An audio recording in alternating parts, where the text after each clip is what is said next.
जों बेफोर खामानिफोरखौ मावबोदों मावै मावै उनाव लासैनो बे ट्राइबेल लिगनि उनाव ट्राइबेल संघ जाफैदों 1950 मायथाइयाव नंगौ दा नंखायनो जोङो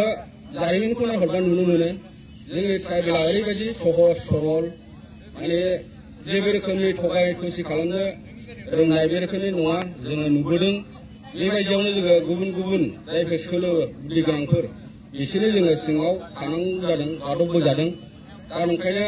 बै समाव जाय इंराजफ्रा जोंखौ सासन खालामनानै जोंनो हगारनानै गालांफिनदों सारा जोंनि भारताव आन्दलन जानायनि गेजेरजों महात्मा गान्धीनि दैदेननायाव दा बै समावसो बुजिदों जोंनि बे जाथिफोरखौ जे नंगौ बिसोर ओरैबायदि सहज सरल जाथि बिसोरखौ मोनसे रैखाथिनि मोनसे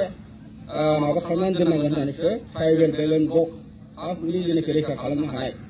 बेखौ माने गालांनानै दोनलांदों आयेन खालामनानै गालांदों दा बे ट्राइबेल ब्लकआनो दिनैसिमबो बै दैदेनगिरिफोरनि नाजानायनि गेजेरजों दिनै माने प्रटेक्ट खालामनो जादों दा बेनि गेजेरावब्लाबो गोबां गुलाय गुजाय जाबोनो नुदों दा बेखौ दा सोलिबाय थानाय जायखि बिबानगिरिफोर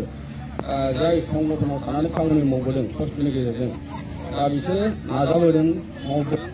आरो खालामनो नाजाबोगासिनो आं आरो गोबां बुंनो सानला जोंनि बे ट्राइबेल संघआ अरायबो मोजाङै मोजां जौगालांबाय थाथों बयनिबो साननो मावनो थाखाय गोहो होथों जोंनि बे ट्राइबेलनि थाखाय बयबो मावनो जाहाथे नुजाफैनो हाथों बयबो जाहाथे बोलो गोहो लानानै जोंनि बे ट्राइबेल जाथिखौ रैखा खालामनो